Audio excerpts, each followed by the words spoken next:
अबदेखि चाहिँ चेकको मुद्दा गर्नको लागि प्रहरी कार्यालय जानुपर्छ। वकिलको कार्यालयमा गएर यो दर्ता हुँदैन, वकिलले हेर्न पाउँदैन रे, डाइरेक्ट हामी जिल्ला प्रहरी कार्यालयमा चाहिँ जानुपर्छ भनेर कतिपय साथीहरूले यो किसिमले बुझ्नुहुन्छ। साँच्चै नै अब जुन भर्खरै नियम परिवर्तन भएको छ, यो नियम परिवर्तन सँगसँगै अब चाहिँ जुन चेक बााउन्स भएर आइसकेपछि कता जाने त? कुनै एउटा वकिललाई समातेर डाइरेक्ट हामीले जिल्ला अदालतमा गएर मुद्दा दर्ता गर्न सकिन्छ या सकिँदैन, या त भने हामी प्रहरी कार्यालयमा जाने हो त भनेर चाहिँ एउटा किसिमको दोधारपन धेरै मान्छेहरूमा उत्पन्न भइरहेको छ। कहाँ जाने, कसरी गर्ने, अब यो के नियम पनि चेन्ज भइरहेको छ भन्छ, कसैले फेरि म चेक लिएर जाँदा मेरो हद म्याच छैन भन्छ, कसैले चाहिँ सोर्स खुलाउनु पर्छ भन्छ। के हो भन्ने सन्दर्भमा चाहिँ आजको यो भिडियो मार्फत चाहिँ मैले तपाईँहरूलाई बुझाउने प्रयास गरिरहेको छु। स्टेप बाई स्टेप म तपाईँहरूलाई चाहिँ यहाँ बुझाउन गइरहेको छु।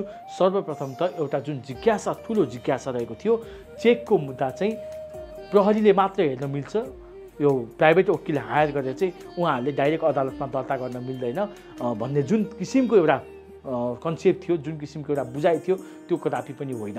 अर्थात् प्राइभेट वकिललाई हायर गरेर डाइरेक्ट तपाईँ अदालतमा पनि जान सक्नुहुन्छ। यदि होइन, म चाहिँ बरु प्रहरीमा गएर चाहिँ जिल्ला प्रहरी कार्यालयमा चाहिँ एउटा ब्याङ्किङ कसुरमा जाहिरी दिएर चाहिँ मेरो मुद्दालाई चाहिँ अगाडि बढाउन चाहन्छु भने त्यहाँ त्यो तरिकाबाट पनि गर्न मिल्छ। तर कुनै एउटा मात्र निकाय छ भनेर चाहिँ नबुझ्नु है। मैले भनिहालेँ र तपाईँलाई कहाँबाट कसरी गर्दा सजिलो हुन्छ, कस्तो बेला चाहिँ कुन कुन प्रक्रियाद्वारा जाने भन्ने सन्दर्भमा चाहिँ म डिटेलमा यहाँ बताउन गइरहेको छु। त्यसैले यहाँ डिटेलमा बुझ्ने प्रयास गर्नुहोस्। जुन कुरा बुझ्नुहुन्न तपाईँले तल कमेन्टमा त्यो कुरालाई चाहिँ राख्न पनि सक्नुहुन्छ भने तपाईँले सिधै मलाई चाहिँ मेरो इन्स्टाग्राममा म्यासेज गरेर सोध्न पनि सक्नुहुन्छ। अब पहिलो कुरा रहेको छ, पहिला चाहिँ के थियो भन्दाखेरि हामीले चाहिँ चेक अनादरमा डाइरेक्ट कुनै एउटा वकिललाई हायर गरेर सिधै जिल्ला अदालतमा गएर चाहिँ चेक अनादरमा मुद्दा दर्ता गर्न सक्थ्यौँ। कस्तो बेला?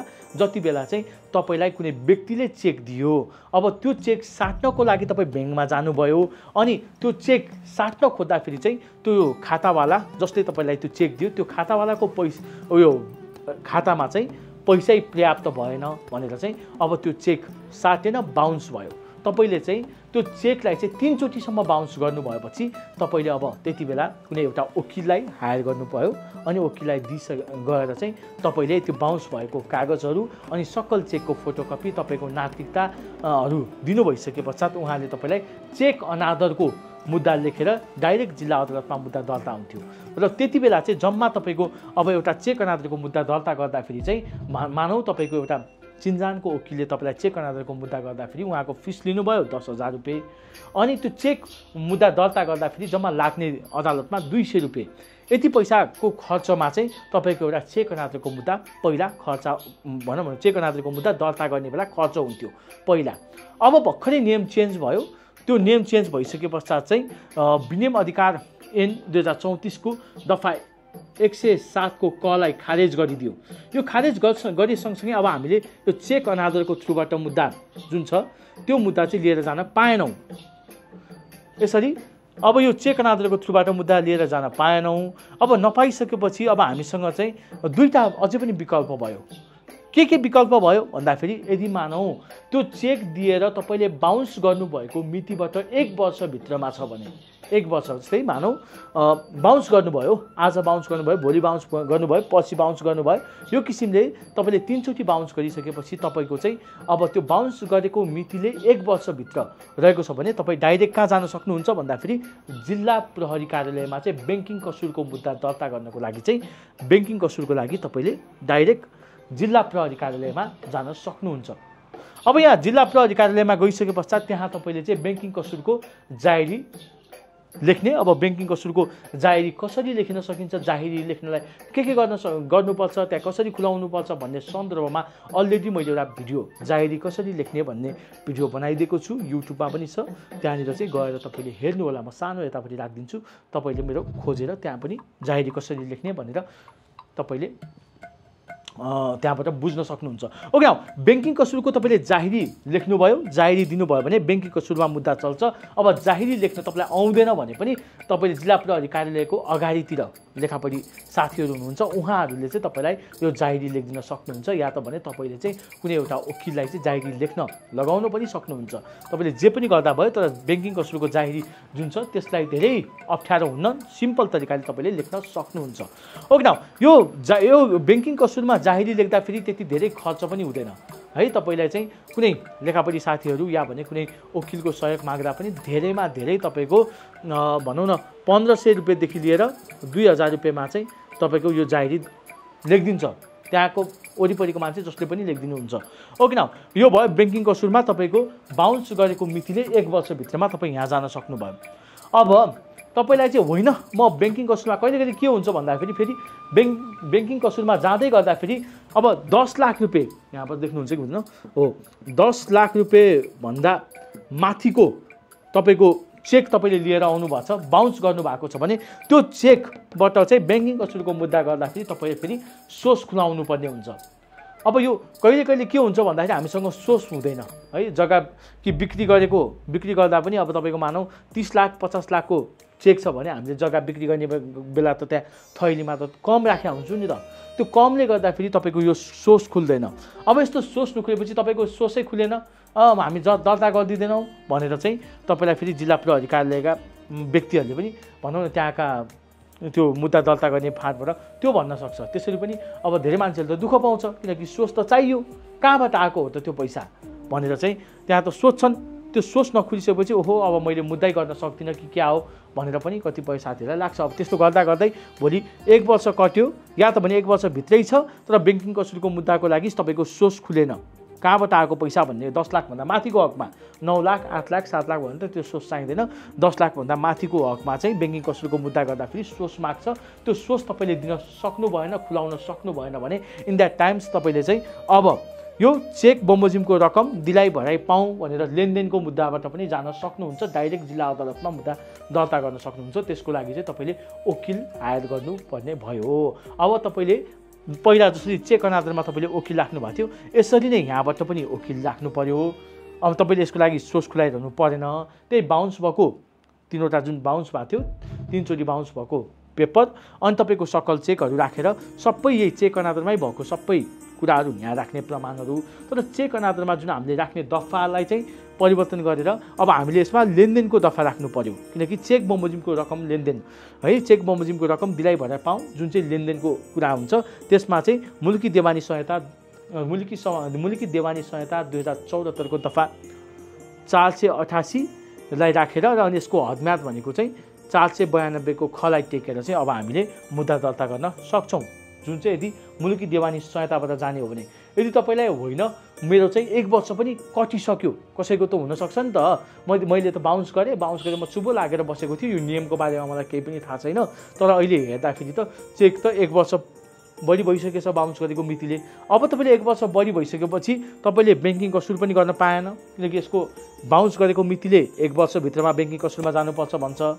अनि तपाईँले मुलुकी देवानी संहिताको थ्रुबाट जाने हो भने पनि, लेनदेनको थ्रुबाट जाने हो भने पनि यसबाट पनि भन्छ 1 वर्ष हदम्याद हुन्छ यसको, 1 वर्ष बााउन्स गरेको मितिले 1 वर्ष, यो दुईटैबाट जान सक्नु भएन।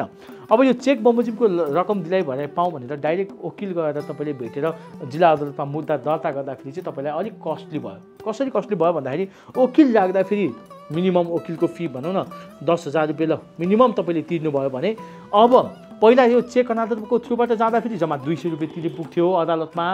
अब चाहिँ अदालती कोर्ट फी भनेर चाहिँ तपाईँले 5 लाखको मुद्दा दर्ता गर्नुभएको छ, गर्दै हुनुहुन्छ भने 5 लाखको अब तपाईँको 5 महिनाको ब्याज जोडेर मानौ 5,50,000 भयो अरे, मानौ है मैले हिसाब गरेको छैन, 5,50,000 भयो। अब यो 5,50,000 को कोर्ट फी तिर्दाखेरि चाहिँ लगभग 12,000 समथिङ जति आउँछ, मैले हिसाब गरेको छैन, यस्तो मुखले भनिरहेको छु है। कसरी हिसाब हुन्छ भन्ने सन्दर्भमा चाहिँ म यता सानो एउटा पोर्टफोलियो पनि राखिदिन्छु है तपाईँलाई। हो त्यो बमोजिम चाहिँ हिसाब भएर अब तपाईँले 12,000 समथिङ, पहिला 200 रुपियाँ तिरे पुग्थ्यो चेक अनादरमा, अब यता कोर्ट फी भनेर चाहिँ 12,500 ल मानौ अहिले 500, 12,500 यो मोटामोटी रूपमा है, यति चाहिँ 5 लाखको मुद्दा गर्दाखेरि तपाईँले कोर्ट फी बापत 12,500 रुपियाँ तिर्नुभयो। अब एउटा वकिलको फी पनि यसमा जोडौँ, 10,000 + 12,000 22,500 तपाईँले तत्काल अदालतमा 5 लाखको मुद्दा गर्नको लागि तपाईँले यो तिर्नुपर्ने भयो। यो मध्ये तपाईँले यो तिर्नुभएको यो 12,500 छ यो कोर्ट फी। यो कोर्ट फी चाहिँ तपाईँलाई पछि प्रतिवादीबाट भराउने गरेर चाहिँ पछि फैसला गरिहाल्छ। यसमा यो तपाईँले यो चाहिँ पाउनुहुन्छ यो पैसा चाहिँ पछि है यो 12,500। तर तत्कालको लागि चाहिँ तपाईँले खोजखाज गरेर चाहिँ अदालतमा बुझाउनु पर्ने भयो यो कोर्ट फीको लागि। अब यो भयो मैले कसरी जाने 1 वर्षभित्रमा यदि तपाईँको चाहिँ चेक बाउन्स भएको छ भने। यो मैले तपाईँलाई मोटामोटी बुझाएँ। अब 1 वर्षभन्दा माथि छ भने चाहिँ हामीले यो विनियम अधिकार ऐन 2034 छ, यो यसलाई टेकेर यसको दफाहरूलाई चाहिँ प्रयोग गरेर पनि तपाईँले चाहिँ मुद्दा दर्ता गर्न सक्नुहुन्छ यदि 1 वर्षभन्दा माथिको छ भने। किनकि यसबाट टेकेर यसलाई टेकेर अगाडि बढ्नुभयो भने यसको हदम्याद भनेको चाहिँ 5 वर्षसम्म छ। 5 वर्ष अर्थात् तपाईँले चाहिँ चेक बाउन्स भएको मितिले चाहिँ 5 वर्षभित्रमा चाहिँ अझै पनि तपाईँले चाहिँ यसबाट आफ्नो पैसा चाहिँ असुल गर्न सक्नुहुन्छ। तर यसलाई टेकेर जाँदा पनि तपाईँले के तिर्नुपर्ने भयो भन्दाखेरि यो अदालती शुल्क मैले अघि भने नि जुन अदालती शुल्क पहिला तिर्नु पर्दैन थियो अब अहिले तिर्नुपर्ने भयो। यो 12,500 को ठाउँमा चाहिँ अब केही बढ्ला है। जति तपाईँको ब्याज बढ्यो समय बढ्यो यो पनि त्यति नै वृद्धि भइरहेको छ। त्यो चाहिँ हाल्न पर्छ, त्यो चाहिँ अदालतलाई तिर्नुपर्ने हुन्छ। यसरी चाहिँ हामीले अहिले चेकमा चाहिँ मुद्दा गर्दाखेरिको चाहिँ यो विभिन्न 3वटा आधारहरूमा चाहिँ मुद्दा गर्न सक्छौँ। पहिलो आधार भयो ब्याङ्किङ कसुर 1 वर्षभित्रै छ भने। दोस्रो भयो यदि तपाईँलाई ब्याङ्किङ कसुरमा सोर्स खुलाउन सक्नु भएन भने चेक अनादर चेक बमोजिमको रकम दिलाइ भराइ पाऊँ भनेर लेनदेनको थ्रुबाट जान सक्नुभयो यहाँ छ। र तेस्रो चाहिँ तपाईँको अब यो 1 वर्षभन्दा पनि माथि गइसके पश्चात चाहिँ विनियम अधिकार ऐन 2034 लाई टेकेर 5 वर्षको हदम्यादलाई राखेर चाहिँ हामीले मुद्दा दर्ता गर्न सक्छौँ। त्यसपछि जाँदाखेरि चाहिँ तपाईँले कोर्ट फी चाहिँ अनिवार्य रूपमा अदालतमा बुझाउनु पर्ने हुन्छ। मैले यो मोटामोटी रूपमा तपाईँहरूलाई बुझाएँ। अब चाहिँ यो चेक अनादरमा चाहिँ जान मिलेन। पहिला चाहिँ चेक अनादरमा जान मिल्थ्यो। चेक अनादर भनेको चाहिँ डाइरेक्ट अदालतमै जाने हो, त्यो कोर्ट फी मात्रै तिर्नु पर्दैन थियो। त्यति बेला चाहिँ खालि एउटा 200 रुपियाँमै मुद्दा दर्ता हुन्थ्यो। त्यो अब सिस्टम छैन। ब्याङ्किङ कसुरमा जानु पर्यो। अब यो ब्याङ्किङ कसुरमा जाँदाखेरि चाहिँ डाइरेक्ट 1 वर्षभित्रमा जानुपर्ने हुन्छ। अनि यसमा चाहिँ तपाईँले 10 लाखभन्दा माथि रहेको छ भने सोर्स खुलाउन सक्नुपर्ने हुन्छ। यति नै हो। आई होप आजको यो भिडियो मार्फत चाहिँ तपाईँले केही न केही भए पनि कुराहरू जान्नुभयो होला। यदि तपाईँलाई अझै नयाँ कुराहरू अझै केही कुराहरू जान्न बुझ्न मन छ भने कृपया मेरो भिडियो चाहिँ अवश्य पनि हेर्दै गर्नुहोला। यदि तपाईँलाई कुनै कुरा बुझेको छैन, बुझ्न मन लागेको छ भने मलाई म्यासेज गर्न भने सक्नुहुनेछ। यति भन्दै फेरि अर्को दिन अर्को एउटा नयाँ भिडियोमा उपस्थित हुने बाचा गर्दै अहिलेलाई पनि यहाँबाट बिदा हुन्छु। हस्त धन्यवाद। जय नेपाल, जय देश अनि जय कानुन।